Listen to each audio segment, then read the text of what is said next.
होता है, हवा जब ऐसे चलेगी तो झंडा कैसा होगा, उस तरफ होना है, लेकिन वहाँ पे उल्टा होता है। और आप और एक चीज़ देखा होगा कि जगन्नाथपुरी में कोई पक्षी उस मंदिर के ऊपर से उड़ता नहीं है। ऐसे बहुत सारी अद्भुत जो है रोचक तथ्य हैं वहाँ के जगन्नाथपुरी के। तो ये स्नान यात्रा भी एक भगवान की लीला के रूप में ये है। तो हम इस पे श्रवण करेंगे कि स्नान यात्रा क्या है।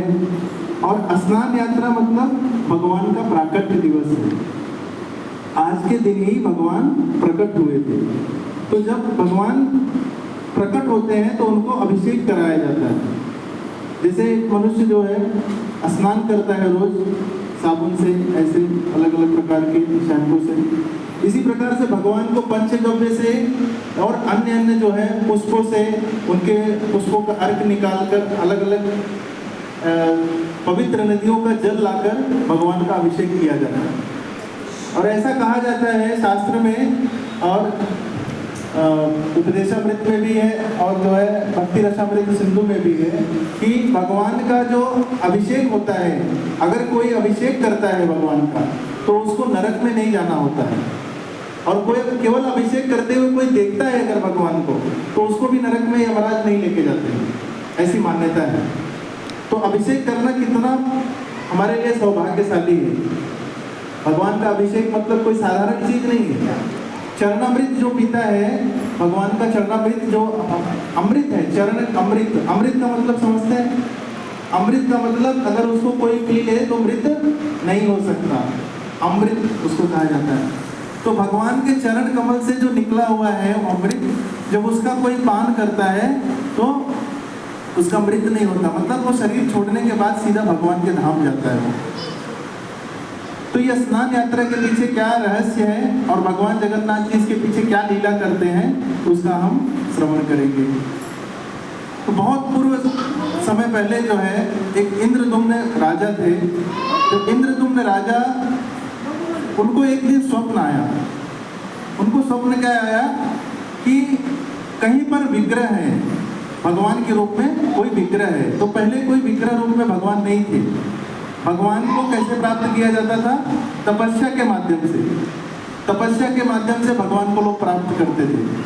विग्रह के रूप में जैसे भगवान जगन्नाथ जी, बलदेव, सुभद्रा मैया यहाँ पर उपस्थित हैं, ऐसे कोई भगवान का रूप नहीं होता था। जबकि ये रूप बहुत सुलभ है कलयुग में।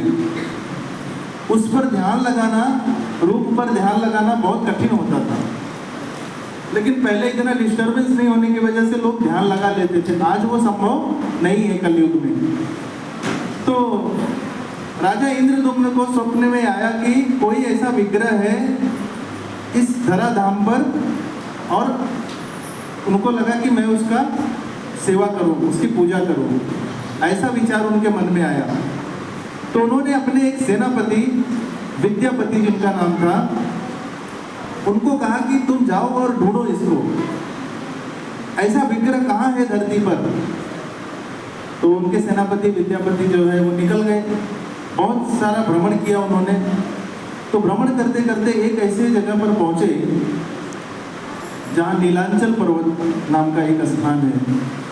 वहां पर उनको कहीं से पता चला कि एक व्यक्ति है सबर जाति का। सबर मतलब जो नीची जाति के होते हैं, छोटी जाति के होते हैं। वो व्यक्ति कहीं तो जाता है पहाड़ के ऊपर, और कुछ रहस्य है उसके पीछे, लेकिन ये किसी को बताता नहीं है। तो उनको लगा, ये विद्यापति थोड़े बुद्धिमान थे, सेनापति थे राजा के, तो उनको लगा कि मुझे कुछ करना चाहिए। तो उस सबर को एक पुत्री थी, एक उसकी बेटी थी। तो उन्होंने सोचा कि ऐसे तो मैं पता नहीं लगा सकता, तो मुझे क्या करना होगा, इसकी बेटी से मुझे प्रेम करना होगा और इसे विवाह करना पड़ेगा, तब जाकर हो सकता है मेरा ये काम बन जाए। तो उन्होंने उनकी बेटी से प्रेम करके उनसे विवाह कर लिया। और फिर एक दिन उनकी बेटी से उन्होंने पूछा कि आपके पिताजी सुबह सुबह कहाँ जाते हैं? किसी को बताते नहीं हैं, सुबह सुबह अंधेरे में निकल जाते हैं। तो उसकी बेटी ने कहा, देखो ये प्रश्न दोबारा मत पूछना, ये किसी को नहीं पता है, पिताजी हमको भी नहीं बताते। तो उसने कहा एक बार पूछो, मैं तो तुम्हारे घर का हूँ, मैं तो तुम्हारा पति हूँ, मैं किसी को नहीं बताने वाला हूँ, तुम तो मेरे ऊपर विश्वास रख सकती हो, बता दो। तो उनकी पत्नी यानी जो सबर जाति के थे उनकी पुत्री ने एक दिन अपने पिता से पूछा, पिताजी आप सुबह सुबह कहाँ जाते हैं इतने अंधेरे में? तो उन्होंने कहा ये किसने कहा तुमसे? उन्होंने कहा मैं पूछ रही हूँ, मैं किसी को बताऊंगी नहीं, लेकिन आप मेरे ऊपर विश्वास रखिए, आप मुझे बता दीजिए। तो उन्होंने कहा कि देखो मैं बताऊंगा नहीं, अगर तुम्हारे पति की इच्छा है तो मैं वहां पर लेके जाऊंगा। कैसे लेके जाऊंगा वो मैं बताऊंगा। तो उन्होंने कहा कि तुम्हारे पति के आंख पर पट्टी बांधकर मैं उसको लेकर जाऊंगा उस स्थान पर। तो वो राजी हो गए, वो विद्यापति बोले ठीक है, मैं आंख पर पट्टी बांधकर जाने के लिए तैयार हूँ। और दूसरे दिन वो तैयार हुए चलने के लिए। तो उस विद्यापति ने, जो सेनापति थे, उन्होंने क्या किया, उन्होंने अपने हाथ में कुछ एक ऐसा सरसों के कुछ पोटली बांध ली, और उस समय बारिश का सीजन था।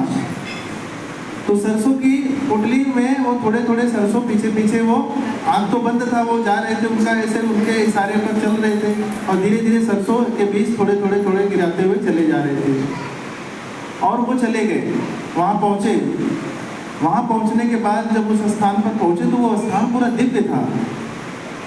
और वहाँ पर जैसे उनकी आंख की पट्टी खोली तो उन्होंने एक दृश्य देखा। एक कौवा वहाँ पर, एक छोटा सा एक नदी के जैसा था, उस कौवा उस नदी में ऐसे स्नान किया और चतुर्भुज रूप में सीधा वैकुंठ को चला गया। और ये दृश्य उन्होंने देखा तो उनको बड़ा आश्चर्य हुआ कि कौवा मतलब बहुत निकृष्ट जाति होता है।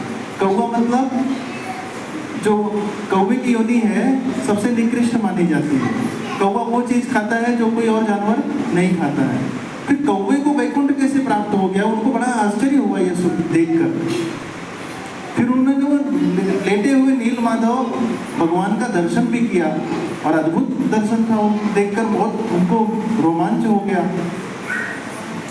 तो उनके ससुर ने कहा कि दर्शन हो गया, अब इस बारे में तुम किसी को बताना मत। उन्होंने कहा ठीक है, और वो उनके आंख पर पट्टी बांधकर चले आए।